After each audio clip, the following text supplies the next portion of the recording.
and he's got a rough sled ahead of him. Well, let's compare that to some of the problems that faced incoming presidents in the past. You know, you had Lincoln. You mentioned Lincoln there. He faced the Civil War.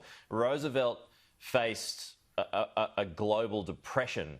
What is the job ahead of Biden, and can he do it?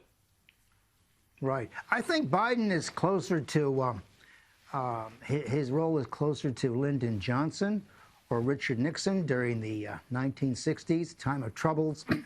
We had riots, civil rights protests. We had the anti-war protests, the women's protests, the student protests. It was a period of great anger in the United States. In fact, 125 American cities were burning.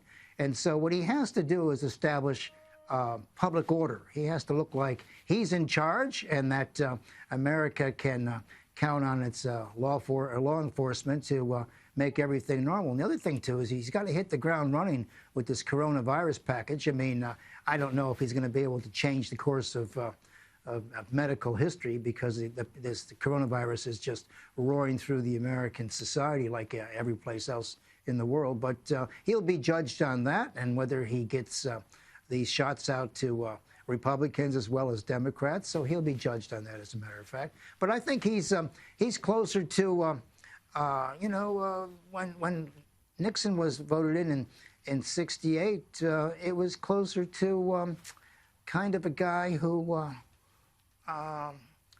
was restoring public order. I mean, the war had collapsed in Vietnam and American society was collapsing. You know, America has seen some terrible things in the last 50 years, and it's on the cusp of that kind of thing again. So, look, Lincoln had a very special problem. The Union was falling apart at the seams, and Franklin Roosevelt dealt with a society that was collapsing.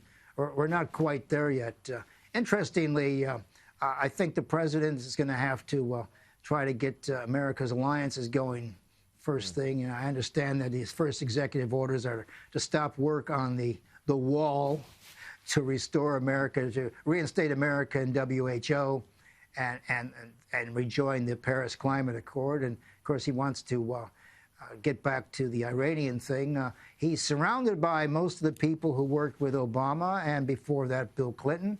And the argument there is that the world's changed a lot. Well, actually, it hasn't changed very much at all. So he's going to have to do some of these things. And I'm not quite sure what he's going to offer the Republican supporters, because over 147 American Republican congressmen refused to accept his victory. You know, they were still in opposition the other day when the House voted for the impeachment. So he's going to have his work there. Now, America is in gridlock, and whether he's able to get them out is another problem. The problem that he has is to deliver on what he says he can do and to shut up the left wing of his party, which is baying for Trump's blood. And they want their own appointments. They don't have an appointment yet, Pete. You know, they've been complaining they don't have anybody in cabinet or any place else, and they think they're getting shafted here. So they're going to make a lot of noise as we move forward.